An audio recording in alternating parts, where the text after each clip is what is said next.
大家好, I'm Bella from Bella's Simple Chinese School.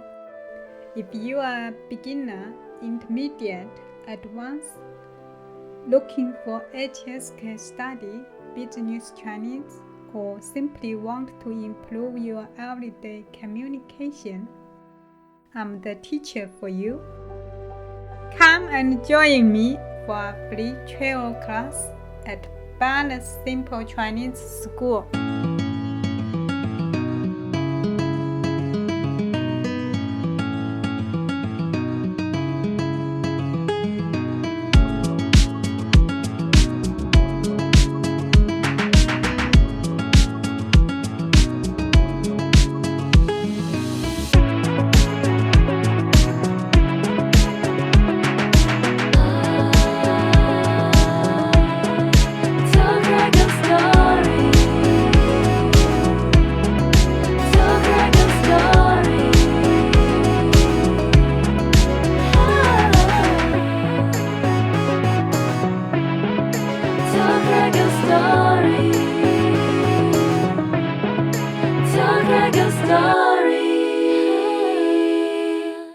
Two words, Metallica, Australia. Finally, after 12 years of waiting, Metallica have announced a tour November 2025.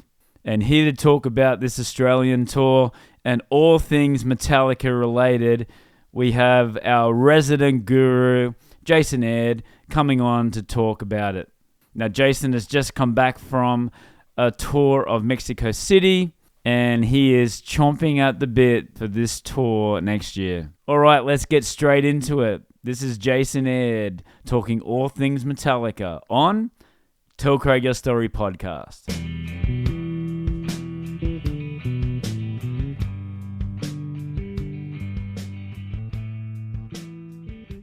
Jason, how are you doing?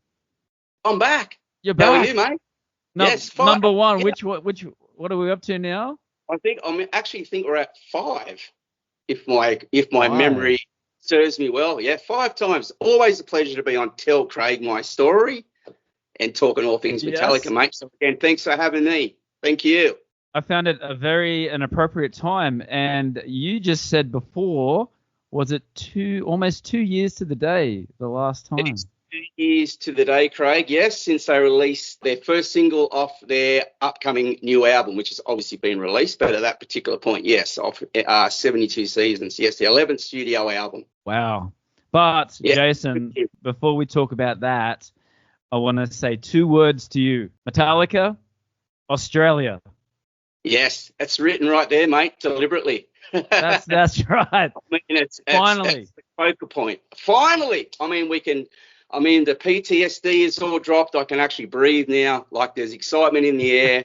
There's shows to look forward to in our home country. Sorry, and yeah, absolutely great news across for the Australian Met family for sure. Absolutely brilliant. I saw you when I was in Australia last time. There was rumblings. There was rumours that there's talking about coming here, and I think I told a few people, but I got told actually last year about this, that from some good sources that they were definitely coming to Australia, but they didn't give too much details other than they're coming next year.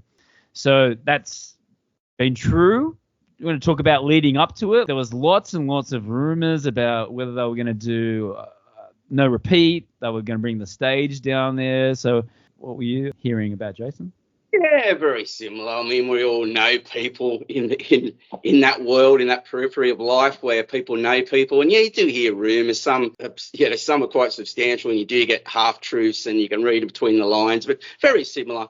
Always was on the cards to do Australian shows. They always fit Australia in, particularly after the major markets across Europe and the US. There's always a B market run through Australia on every tour, from right back to 1989 for the Damaged Justice tour when they first visited Australia. So it was always on the cards, but it's always, you read between the lines, you can build excitement, you can read into certain things, but when it's official, you get those dates, you get excited about the tickets, and anxious about the tickets, mind you, but then, Yes. So, I mean, definitely, as you know, but definitely great to finally get the official word that they're coming, and that's always an exciting thing.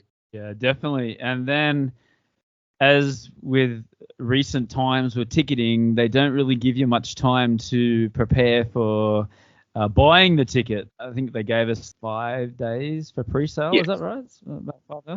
In and around that. But, yeah, I think they released the dates on a Thursday to Tuesday. So, yeah, just adds to the PTSD, right, to the anxiety and the stress of working through the time frame. You got work, you got where you could fit, making sure you got time to prepare to like give yourself every opportunity to get the ticket. And with a band like Metallica now in their actual status within the music, like in the music world, they're so big, and it's a challenge to get tickets.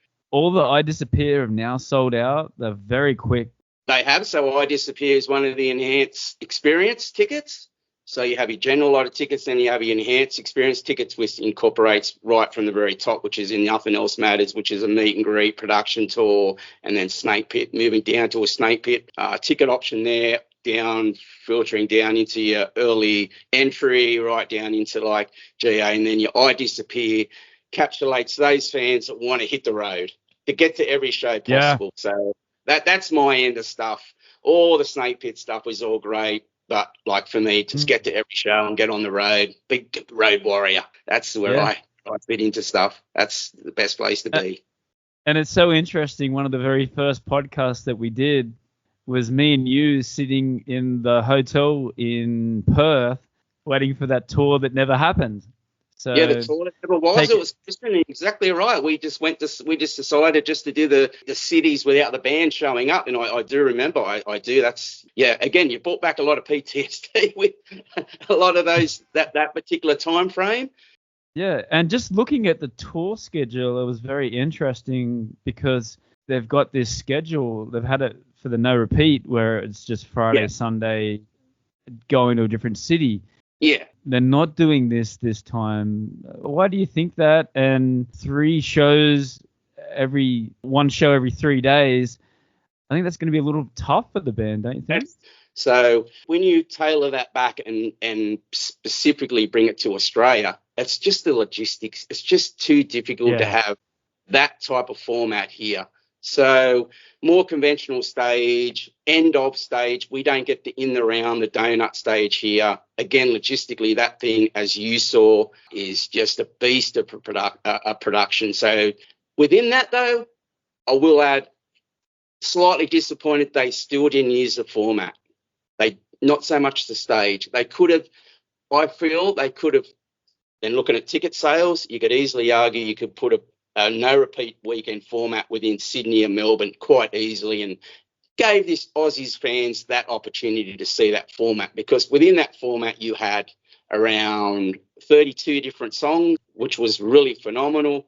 You could split your greatest hits up. You can bring in a couple of one-offs, some deeper cuts and all, and that part of it as well. So that was the disappointing part of it. Not that I'm grateful that they've decided to come. Of course, that's the priority, and that's a really great thing. But slightly disappointed that at least 1 or 2 cities didn't get the no-repeat format. Yeah, it's very interesting. Were they going to bring the stage down in 2019? Was that the schedule plan, or were they going to do the same? Oh. No, the worldwide tour, which incorporated 8 shows, was the full production stadium show, which was an end-of-stage production. Had the M and the A on the end. You had the 3D sort of screens at the back of the stage, etc. I think that was a lot more easier to get in and around. I think this production is probably 3 times the size. The donut stage is really, really big within itself, and then you had your 8 towers, which is not only just your optics and your lighting and your video production all incorporated in those towers. So massive production. So I just think from a business logistical standpoint, it just didn't fit in Australia, and that's the most cost-effective way. And unfortunately, Australian fans, or the majority of Australian fans, don't get that opportunity to see that show. Yeah, well, we're talking about would there be any backlashes with the fans, but obviously that's not the case. Tickets selling out all very, very quickly. some people were complaining about trying to get a ticket, not being able to log in, blah, blah, blah, blah, blah. But that's good in a sense for the band. I think that the popularity is definitely still there because even within Australia and even going back to there was a lot of backlash with what happened in 2019. It was always going to be interesting to see how the Australian market perceived all that. But if anything, and you rightly said, you're 100% right, it didn't make any difference because the demand for tickets was like within Australia is the most I've actually ever seen. It was crazy. It was crazy. Yeah, definitely. Well, it's interesting that I saw that the black ticket is still available for the US tour next year. So it just goes to show you how popular this Australian tour. And the price was very cheap. I was talking to some US fans, and they were saying when you convert that was like $460 US for the black ticket or the I Disappear. So that's super cheap.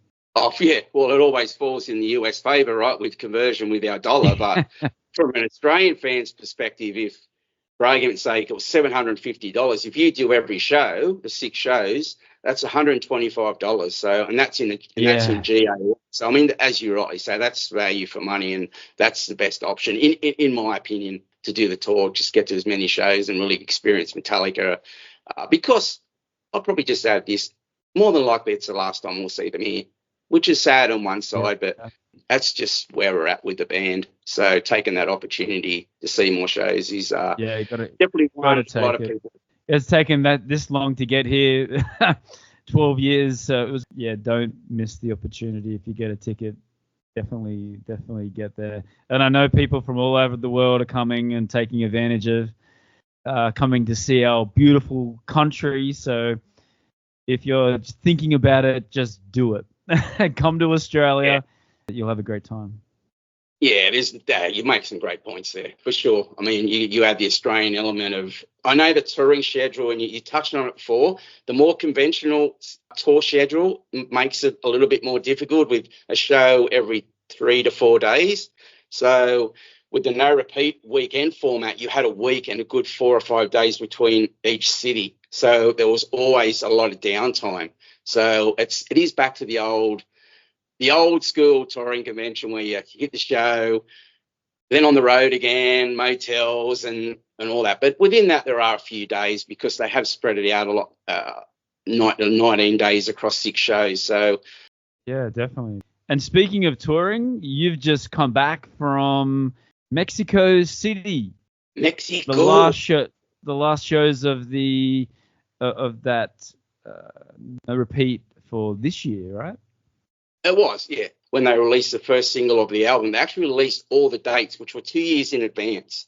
So you had dates in 2002 all the way up to 2024. And that was scheduled to be the last shows of the No Repeat Weekend World Tour. And we actually spoke a little bit about where Australia fits in all that. And as I said on that particular podcast, it will evolve and it will morph into a different part, but still fall under the M72 World Tour. And that's exactly what's happened essentially. But what they've done is they've actually incorporated more shows in a more B market because it's so successful, right? The format and everything's been so successful that they've added more shows, actually 21 shows in the US next year. So, yeah, wow. So getting back to the Mexico City shows, I saw the last 4 of the 2024 leg of the M72 World Tour. So yeah, that was wild. That was absolutely an incredible experience. Yeah, that's some good experiences, but how was the weather there, mate? I saw some videos. The weather. I know what you're alluding to. I mean, to experience my first hurricane was quite unique and not something that it wasn't really anything I had on my must-do list for the Mexico experience, but it was an experience, right? So it was crazy. So that was in between both weekends. A few of us went to Cancun, which is on the Caribbean side of Mexico, and Helene come through. Actually, the Yucatan Peninsula had actually passed through that and then went into the Bay of Mexico and really revved up. And so it wasn't really one of those things that like you put on your must-do list, but yeah, definitely an experience. Yeah. And in terms of the shows in Mexico City, what were they like? Just watching the shows on DVD and Binge and Purge and the one that they brought out from the Death Magnetic tour, they look very passionate, very hardcore. Yeah, I think you've really hit the point there in and around really passionate, really high energy. It's probably the first show I can actually remember where actually the whole stadium is all standing up. So all the seats, one within the seating areas are all standing up, and you look around the periphery of everything, and everyone's just high energy, really, really engaged in the music and just being passionate and just being in the moment. Whereas I think you relate that to an American crowd, relate that to an Aussie crowd to a degree. Europe, even to a degree, it's the phones. Not that there isn't phones, but they're still engaged and just being so passionate about the music and just being so in the moment is the main emphasis in and around that. So a lot of energy. So you can just feel it. You can just feed off all that, and then you can see the band as well just feeding off that energy. So they'll just for regular tour shows. Within just a regular tour schedule, like they're the best shows that I've seen on tour by a long way. I think there's Mexico City and everything else from a regular tour schedule for sure. Amazing experience. And a good set list too. I mean, the 4 shows there. They played some deep cuts, yeah? Well, not so much deep cuts. So songs that they played off this tour, but then they revisit because they did. Structurally, it was a really different, because you had 32 songs right within, well, actually they cut it back to 30 last year, so 15 songs per set. So within that there was a lot of change and interchangeable songs. So within the last particularly night 4, they did go back to some songs that I didn't play. So You Must Burn, and there was a couple other songs within there, Cyanide as well, that they pulled out. So yeah, and Whiskey in the Jar, like songs like that really engage the crowd. And yeah, like excellent to sort of see, be privileged enough to like experience that was definitely something that will stay with me for a long time for sure. Excuse me, were they the only shows that you did for this year? They were the only shows I did this year. Yes, I did Europe and the US last year. This year they were my focal point. On my focal point this year, the 4 shows. So across the 2 years, I saw shows in Europe, the US, and Mexico City. So what were those experiences like, going back to see Europe, seeing some old friends? Well, I actually went back to Amsterdam. I've been to Amsterdam before. I went there on the worldwide tour. I actually saw a couple of arena shows there. So actually the shows that I saw were the first shows of the M72 World Tour. That's where they kicked the tour off. That was in Amsterdam, so that was a Johan Cruyff Stadium. From some perspectives in and around just the show itself and just how it evolved, from set list wise to like how the band engaged it, was utilised the stage, and how it all evolved from one lot of shows and then having a bit of a break, and then you go to another lot of shows, and then you actually see the last lot of shows from that particular year. So it was very interesting the way the quality of a band at that level. You can see just how great they are at just making sure that they maximise everything within that stage show, because as you know, that show is so big and that stage is so big, to cover all that space, to make sure everyone's engaged. And like that was probably one part of it that was really difficult from the first show, was just how the band was utilising that stage. So it just seemed very disjointed, and the band was really trying to, no disrespect to the band, but they were really trying to maximise utilising the stage across the whole stadium, whereas it's really difficult with stage size, right? So when the stage evolved, when the tour evolved, then they started, it was more choreographed, where you had 4 different drum setups. So you had drum kit 1, and they would formulate their show from there, and then they'd work themselves around the actual donut and work themselves across that area of the stadium, and work themselves around. So it was quite choreographed, but it worked a lot better than them being in one point and then all trying to work themselves around. And physically, from that perspective, was a lot better, and it seemed to work a lot better, and it was more coherent and cohesive a show as it progressed along. Obviously, they're doing it for the first time, so Yeah.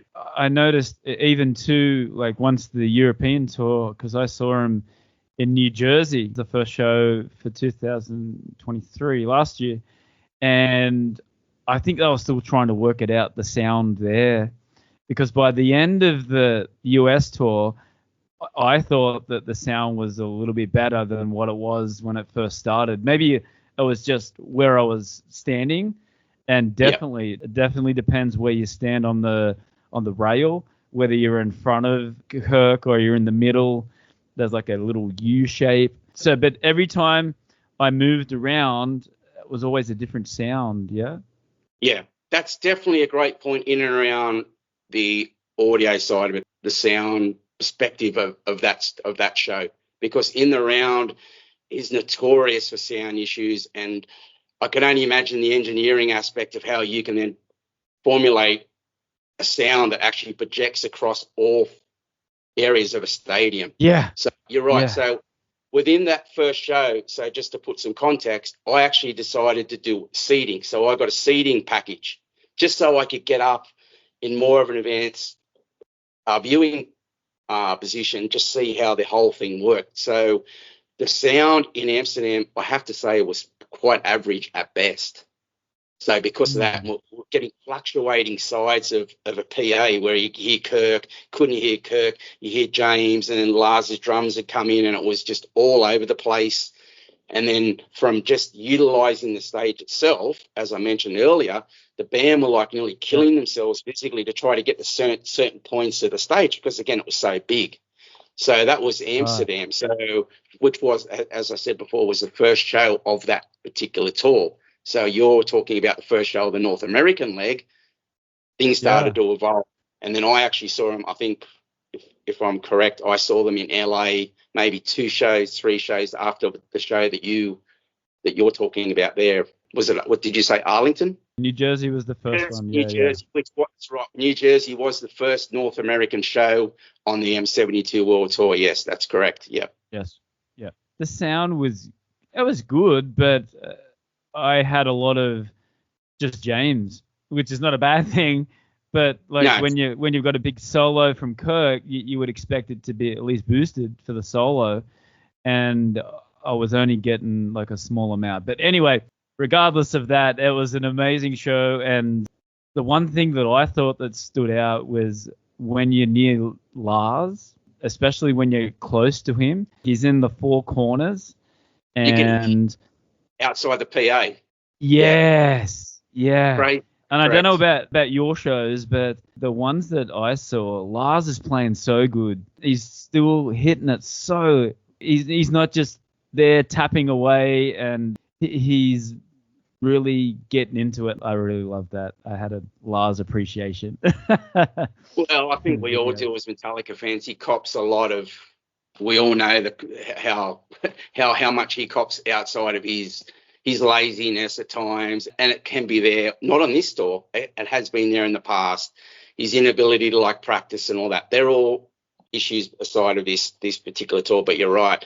I think he really stepped up his game, and I totally agree, because I had the opportunity to be in the Snake Pit on one show in Mexico, so right up next to what you're talking about, and you're exactly right. You could hear actually him outside of the PA, which was quite a surreal, strange sort of experience, but very unique in that. It's just quite surreal where you hear the PA and then him doubling up, and you could hear everything just directly from his drumming outside of the PA. So it was definitely a unique experience.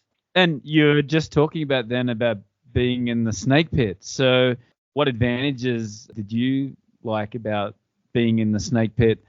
I was lucky enough to get past for the Arlington show, and that was the one where they actually did the video in the cinemas. Yeah. And that was pretty cool. I got to see myself a couple of times in the it was good fun. So for you, what was that experience like being in the Snake Pit? Just talking about the Snake Pit in general, so Snake Pit is like the best place to see the show, right? I mean, if we go back to when they first introduced the Snake Pit off the Black album, was the arena tour, where they incorporated a viewing area within the stage itself. So that's evolved over time. So they reintroduced that back in 2012 on the Black Album anniversary tour in Europe. So I was fortunate enough to do the Snake Pit there, and I've seen it as it's evolved over the years right up until this particular tour. So that end of stage Snake Pit is a lot more intimate, but you still get that really feeling of them being surrounded by the band in certain points. So you got that 360, whereas on this day, on this particular in the round stage, on this particular tour, it's a lot bigger. So that experience is probably not so intimate, but there are elements where you can get so up close on this particular, probably the closest I've actually ever been. So I made the effort to get to various points. One particular point on this stage where the donor actually dips, and he's actually, one of his mics is actually like basically chest high. So basically he was could touch his feet. So I did that. Wow. Yeah. In Mexico City. No barrier. You could touch the sound monitors and everything. There was no barrier or anything. You're basically right there. So that type of experience is quite surreal and like just an absolutely amazing experience. So there's that element, and then just the feeling of them moving around with a drum kit and that 360 view is really unique. Yeah, definitely. You said before about being able to touch them. You've got to be really careful because there's no barrier in the Snake Pit. So you can go right up to the stage, and where I was, I could touch the wah-wah pedal. I could see the set list. I could pull the microphone down. So you have to be very, very careful with that. Some of the people one time in Arlington, they threw their phone to Phil Ancino of Pantera so we could get up and take a video of it. But again, super dangerous, a little dangerous. They did have security there. That's getting all access. Well, that's exactly right. And that's part of that. That's one of the selling points of the Snake Pit, that interaction and that really close, the opportunity to be so close and interactive with the band. And that's the big part of the selling point of being in the Snake Pit. But it is, the issue with this particular stage is when they move to other parts of the actual donut and the other parts of the stage, then it's real difficult to get an experience on that side. So either you stay there and experience it from there, and then they loop back around and you get that real one-on-one sort of experience. But then they, as they move around, it was nearly every 4 songs, and they change to a different drum kit. So then when they move around, you find that interaction starts to wane, and then basically you're turning around, and then basically at the back end of everything. So that's where that's 2020, right? It's what you actually want. If you want that close-up experience and that 1 or 2, 3 or 4 songs, and you're basically touching his feet and he sweats, you can feel his sweat coming off, you can feel his breath, and he could literally kick you in the face, really, like his sound monitors. Yeah, he could, yeah. But he really could. It was quite, as you rightly say, it's quite surreal from one side, but you're right, the security element is just, it only takes one idiot, but crazy from that side. But I think overall, the Snake Pit on this stage was an excellent experience. The Australian side of things, though, is an end of stage. We don't get the in the round stage. So that Snake Pit is going, as I mentioned earlier, they're going back to the more smaller, intimate type Snake Pit, which makes it even more exclusive because it's so smaller. So the people that got lucky with those tickets, I mean, I tried, and I'm still in the queue waiting. There was that many people. It was crazy to think as a legacy member within Australia that there were that many legacy members in the first place. But anyway, getting to the point, it's so limited and such a smaller number, whereas the in the round Snake Pit's probably maybe 1,000, do you think? 800 to 1,000 people. Whereas I think this smaller stage, thinking about previous Snake Pits, it was probably 300 to 400 people. Yeah. So a lot smaller. So even though we haven't seen this stage yet, they could surprise us and be in the works to make something a little bit different and produce something a little bit different for moving forward. We don't know, but we'll just have to wait and see. But definitely a smaller Snake Pit. Well, Brisbane, Sydney, and Melbourne, they sold out super fast, as expected. But those stadiums are not small; they're absolutely huge. Sydney, is it 80,000? 80,000 for Sydney. Marvel's a lot smaller, so I wasn't surprised that sold out. Yeah, Because on about the 40. Yeah, because on the worldwide tour, they actually did do 2 dates there. Well, were due to do 2 dates there because of Right. demand. So they actually put on another show. So I was surprised that maybe they didn't do the MCG, but I don't know. I mean, those decisions are left to other people. But you're right about Suncorp, which is a better option because the queue, I keep the regular types shape stadium. So yeah, Suncorp, yeah. Very, very exciting. But speaking of the Australian tour and the Australian fans, your shirt, Jason, since the last time we've talked, there's a new chapter from Australia. You want to talk a little bit about that? There is a new chapter, yes. It's actually the first Australian-wide chapter. So it's actually called Australian Amnesia. So that we've always had Melbourne Militia, which has been probably the benchmark of Australian chapters. We've had Acting Like a Tasmaniac, which is another very specific. Love that name. Yeah, so this is the first Australian-wide chapter. So yeah, that's always exciting to be involved.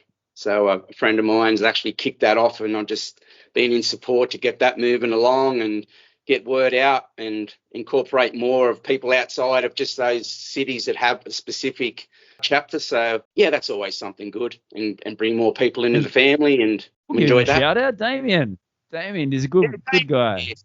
We'll give him a shout out, Damien Pierce. Yeah, of course. Awesome guy. One of the best guys in the fan base, to be honest. And I met him in the Snake Pit in Dallas. I didn't even know who he was. I didn't even know he was coming. I didn't even know he was coming with you guys. And we were right next to each other. And all of a sudden he gets his little flag out of the chapter. And it's like, oh, you're from Australia too? And away we go. And then, do you know Jason? Oh, do you know Bobby? Oh, yeah. So I hope it all goes well for them. I've signed up for as well. So, and how's your fan page going, Jace? What's the latest there? Yeah, I mean, it's going well. I mean, I enjoy it. I mean, I'm across a few pages now. So I'm actually doing an I Disappear page for the Australian tour, which is great. The Legacy page just sort of looks after itself, honestly. I mean, any sort of tour announcement, etc., and people get the legacy status within that. It's always a good meeting point for people to get excited and build everything up, and that's a worldwide thing. Yeah, but it's not a chapter, so we don't incorporate any of that. As I said, it looks after itself. With the I Disappear for Australia, we've got some things in the works in and around that. So a specific shirt that's for I Disappear members only, ticket holders only, which will really showcase. Is that the one that you've got at the moment? No, this is the. What's this shirt you got? No, this is the Australian Amnesia shirt. This is the chapter kangaroo shirt. No, we haven't unveiled that yet, mate. We're only just in the process of getting a design done and, ordering and process. We're going to wait till after Christmas because we are still a year away. So we're only just kicking that off. So we'll keep everyone notified of all those things. If you're a I Disappear, we might even let you in, mate, if you're lucky. I think you might already be in it, right? Let's see. 12 months is a long way from. It's a long way, and even talking about these shows now, it's like, I don't want to put any sort of. I don't want to jinx anything. We've just gone through so much as a fan base. So not that we don't appreciate the band coming, but it's all part and parcel of being an Aussie fan, and we're very loyal. And passion for Metallica is still very much alive and well in this part of the world. Yeah, absolutely. All right, Jason. And we talked briefly about the album as well. Like you said that it was 2 years. So what was your opinion now that you've listened to the songs live now as well? Well, it always fluctuates with time, right? I mean, it's just one of those things. Yeah. I think for me, it's very married with the Hardwired to Self-Destruct album. So, I mean, they're very much sister albums in a way. I think very, very solid album. I think across the 12 songs, in my opinion, I think there's probably maybe 10 solid songs and maybe one great song on there. I think I really love Room of Mirrors. I love the Justice guitar duo through that. Just great riff through it, great vocal delivery. But then the last song of the album and the closer is probably what I classify as a Metallica masterpiece. So you have Inamorata. I classify that as like the shortest 11-minute song you could actually ever hear by Metallica. Like, it is an 11-minute opera. So it takes you on one of those journeys where very simple in terms of just the chord arrangements. There's nothing really complex happening, just a real Sabbathy, heavy groove through it. But then we get to a middle section, great Kirkley, great bass breakdown, and then we have that real crescendo at the end with that real fire towards a build and momentum. And it just takes you on a journey, and it just hits you in a place that it's just that real level of what Metallica can really bring from the emotional side. So, yeah, so again, solid album, great efforts, what you can expect from Metallica in 2023. The album was released, sorry. So, yeah, solid in the live setting as well. I really do like Too Far Gone. Shadows Follows, another good song. Lux Eterna all fit well. If Darkness Has a Sun, they all fit really well within the live setting. And again, another great release by the band, and we're really fortunate the band still can really challenge themselves and offer up different, something that's not following just a blueprint that they've done before. And I really love that about Metallica. Yeah, absolutely. And again, going back to Lars, I mean, they're not just, playing a beat to a song. It's a physical challenge for Lars to get up there and play those songs. There's a lot of double kick, like Lux Eterna is very, very fast. And just to see him be able to still do that, it just blows my mind. And then the one thing about the new songs is hearing that Inamorata on the last leg of the tour in Europe this year. It just so good. I didn't think they would ever play it because it's such a long song for them to be able to put that in the show. But then again, it's an 11-minute song. It's a long song to play. Would you rather have two fast songs or Inamorata? Well, that's a good question. I mean, I'm not really fussed on numbers. I mean, I'm like you. It was great to do that live. It fits well. Generally speaking, does it create a little bit of, in terms of energy, does things drop for an 11-minute song? Of course it's going to. Yes. That's just possible, a song of that length. But, I mean, for me, it's just one of those songs. And it takes some balls, man, to, like, put in an 11-minute song in a set list. Yes. So you've got to give them credit for that. And I think, will they continue that? Possibly not, because they did drop that for Night 4 in Mexico City. So whether that's a precursor for how they're thinking moving forward, because you do really have to revamp everything on a tour, and you just don't want to follow. Of course, there's going to be a set list structure, particularly when you're particularly on one specific tour, new album tour, sorry. So hopefully there's a new song. Definitely world premiere, a couple more. There's, I think, 3 songs they haven't played yet. Crown of Barbed Wire, Room and Mirrors, they haven't played yet. So, yeah, there's a couple in there that you would hope that they might. Chasing Light is the other one. So, yeah, there's still options there for them to freshen up the set list. Can't see them playing that Inamorata every set in Australia. It's just not feasible. In my opinion, they're going to have to mix it up a little bit. 15 songs in the set. It's going to have to be different every night. I really like what they did for the Soundwave tour and the tour before that in Australia, where they sort of picked an album and they went, okay, we've got to play all the classics. But then Brisbane, for example, was Harvester, Shorter Straw. Yeah, 4 or 5 songs from Injustice. And then they'd go to Sydney and did 4 or 5 songs from Rod the Lightning. And then Melbourne was Puppet. So I like that idea, but I don't know whether, I mean, they're going to have a ton of new fans. People are just going to have to realize that there's going to be so many new Metallica fans coming there. So obviously they've got to play the big hits, but that's the challenge when you're talking about one-off shows.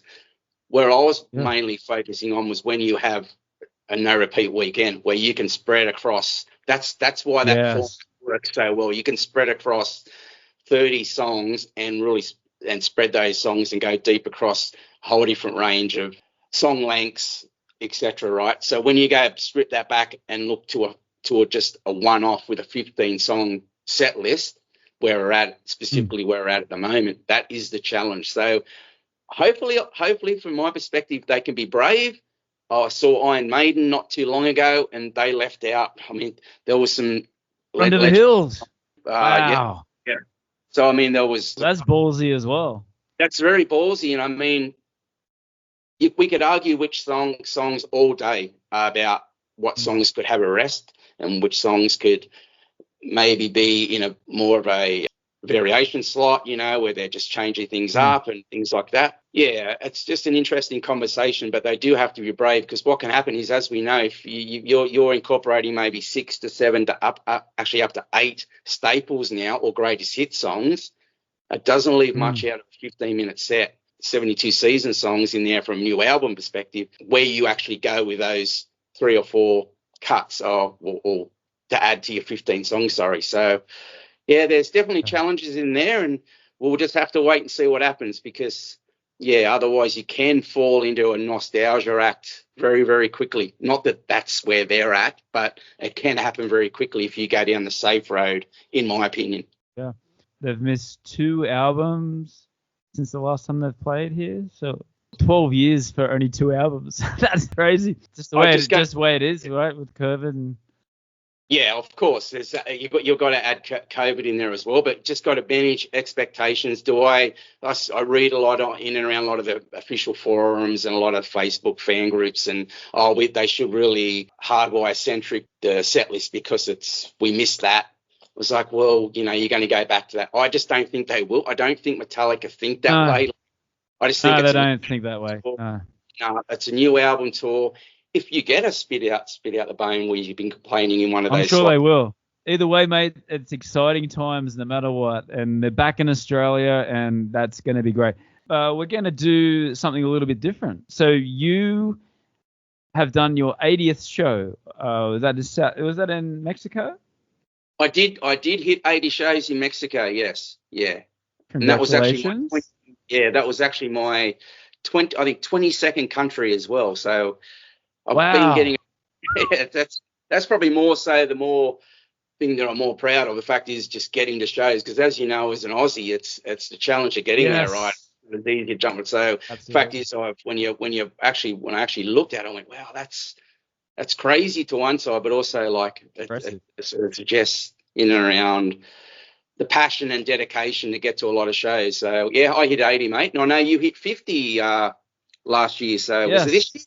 Yes, 50 in LA. Yeah, I was proud. It was a great show too. The one in LA was really good, and I had such a big gap there between the whole, and of course the tour being cancelled, the COVID. I got COVID. I was scheduled to go to a US.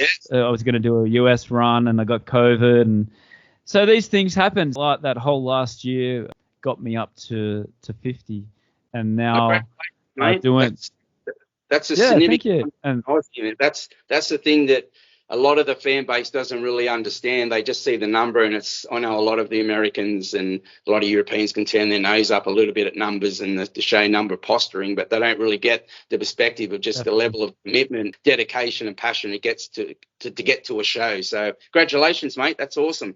Yeah, so we're going to talk about our top shows that we've been to. You want to talk about some of your highlight shows?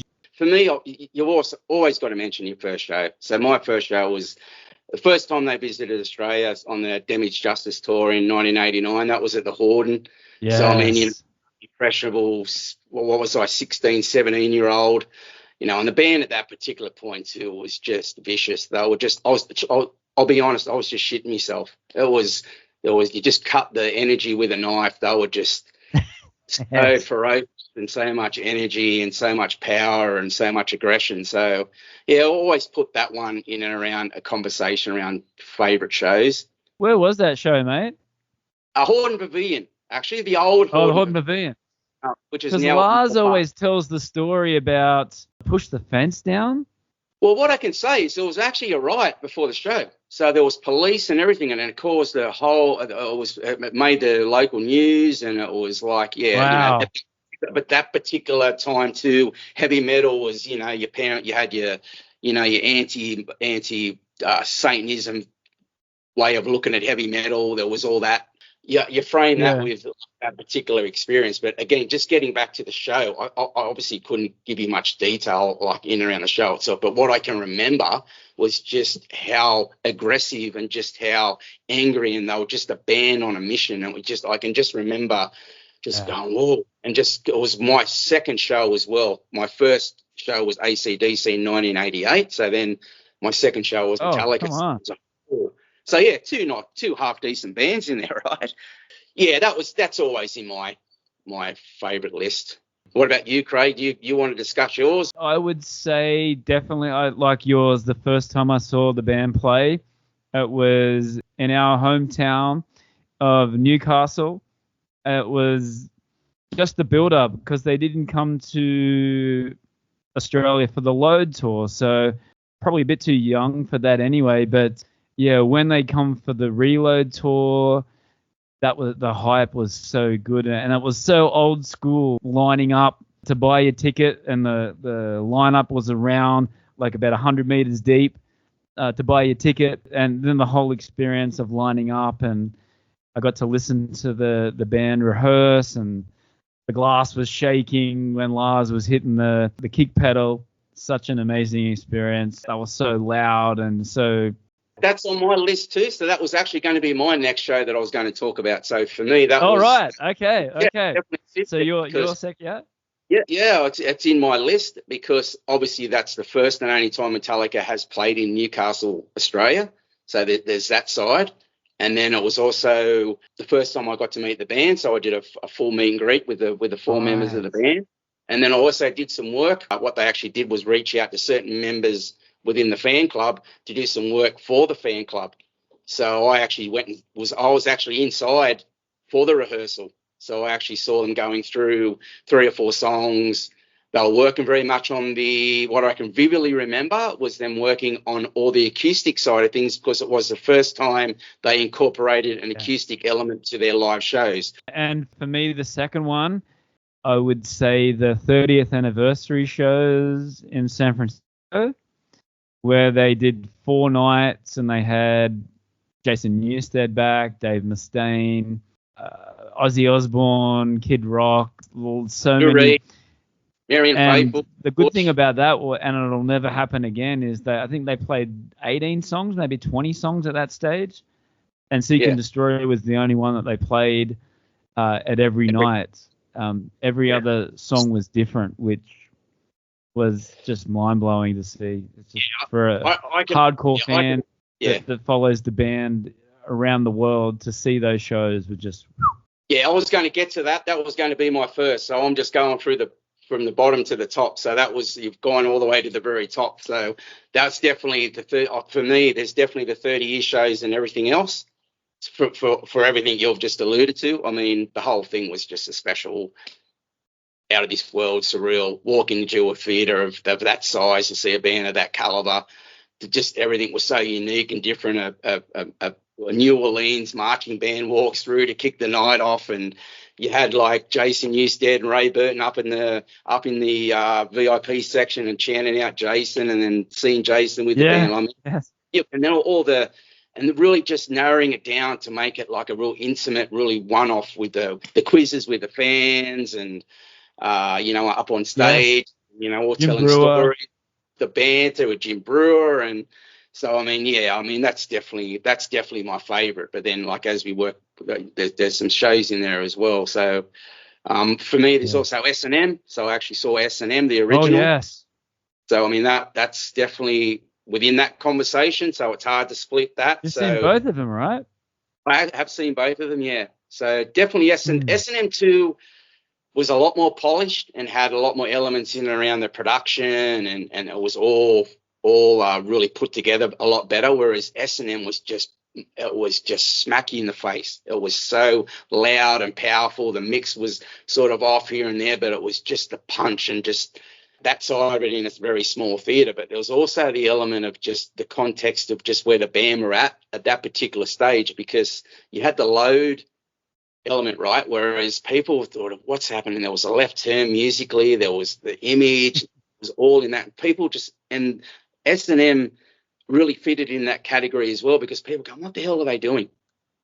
it become more of an iconic thing as time went on, and people actually start to hear all that, and that really built as it moved forward. But at the particular time, I bought a pass through the Met Club for $50 and walked straight in, no dramas whatsoever. Got it through the mail.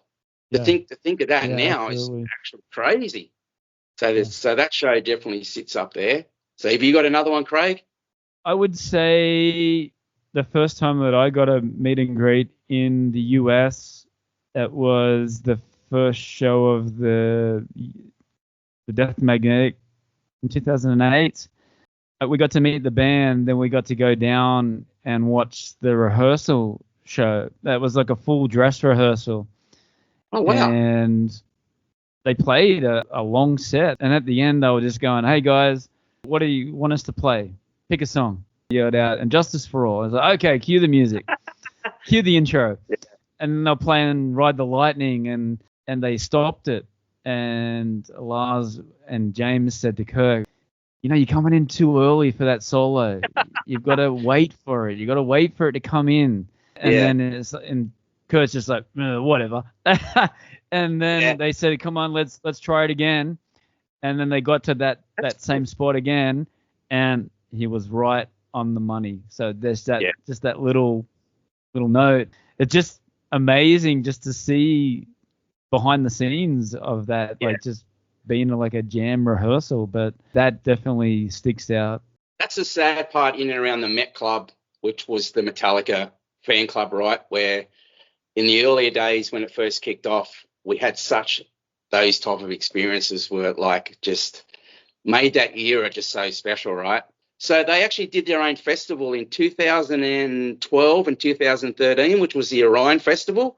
So within that, it was their festival, right? So they had elements of each 4 members had their own showcasing their own hobbies and interests. So James had a car club and all his collection, and Kirk had a horror castle, and Lars had like literature, movie seminars with his father, etc. So within that was great because the first one was they played over 2 nights in Atlantic City. So one night they played Ride the Lightning from back to front, and then the second night they played the Black Album in full, first time in the US.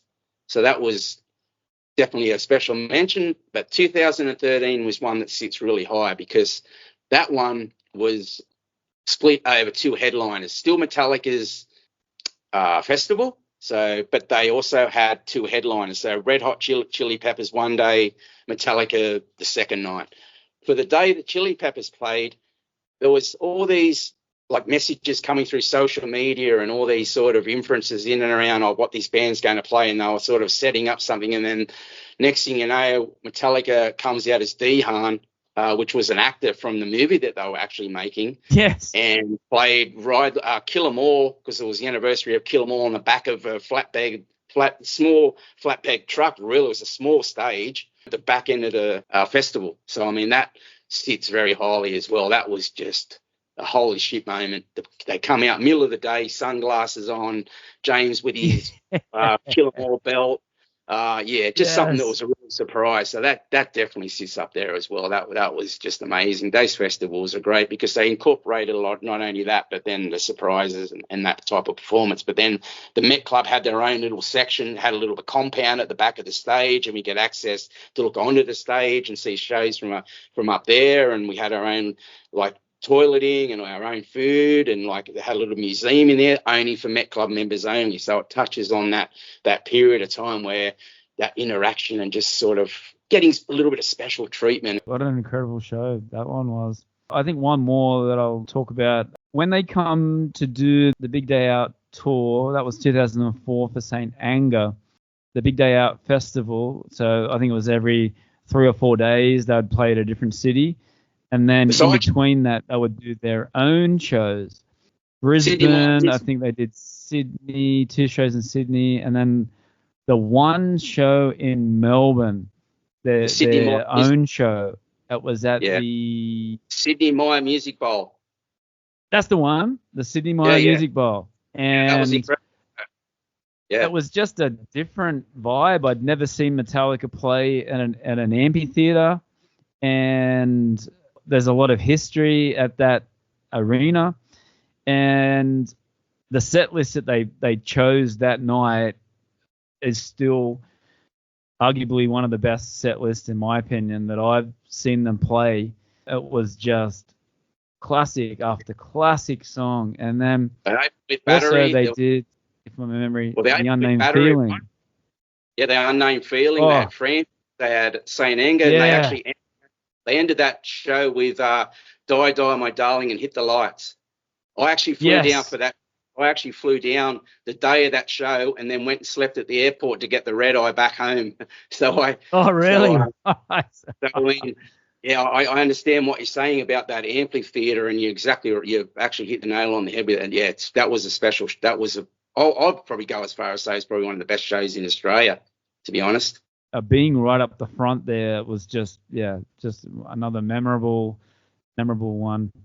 But one more, Jace, what have you got for me? Well, yeah, I mean, I'd have to put in there the Jonny Zazula Tribute Show. So I'll add that in there. He actually was a fan of the guy that actually had Megaforce Records, who really gave Metallica their first break. So they did a tribute show for them in 2022. Only songs from that era. So I definitely put that in there. And the last show I'll comment on is my last actually show I just did. So that was Mexico City Night 4. I actually did that from a platform. So the platform is the best place to ever see a show. So within the show itself, you had the in the round donut, but on the periphery of the donut, you had 8 separate towers. So at the bottom of the tower, they actually built platforms and gave people an opportunity to actually see the show from there. And I'd have to say it's the most surreal experience I've ever had at a show, because you actually do feel part of the show. Definitely. So I'll leave with just one more. I went to Yankee Stadium to watch the Big Four, 2011. Right, okay. And that whole experience was awesome. Not only getting to see Metallica play, but to see Anthrax, Megadeth, and Slayer. Dave Mustaine coming out in a neck brace and threatening to cancel the show, and all the rumors happening. And it was the first time I saw somebody in a wheelchair crowd surfing in a wheelchair. Wow. Disabled guy. So it was a lot of firsts. Yeah, just another amazing show. That was the best show as in that tour, because I actually saw it in Sonosphere in the UK, and it was with Diamond right. Head. Yeah, you're right. It was part of it, and it didn't have the same feel and energy as what I saw with Yankee Stadium show. So, yeah, I mean, right. I definitely agree. That Yankee Stadium show is definitely an iconic one for sure. So that's an awesome one, mate. You got a nice list there within your 50. So I guess that's what it's about, right? The quality over quantity. Yeah, just trying to get the right time, trying to juggle work and finance, and just trying to make sure that you can survive and you got a place to stay, and great times. And there's still more to come, mate. That's the good thing. Well, let's hope some of these Australian shows sit up in those shows that we've just talked about, particularly from the Australian side, because that's a pretty special thing. And it's more about the connections with the fan base and enjoying that with good friends. Always a pleasure to talk to you, mate. Thanks for having me again. It's always... Yeah, thanks for coming on, mate. Really appreciate your time, and I'll try and catch up with you in Christmas. Righto, buddy. I'll talk to you then, mate. Yes, folks, it's the moment you've all been waiting for. This weekend's grand opening of Parlay Restaurants and Sports, located in Jing'an, Shangkang-li, your new favorite spot for barbecue, burgers, and so much more. Come out to watch all your favorite sporting events. Enjoy brunches weekends starting at 11 on our terrace.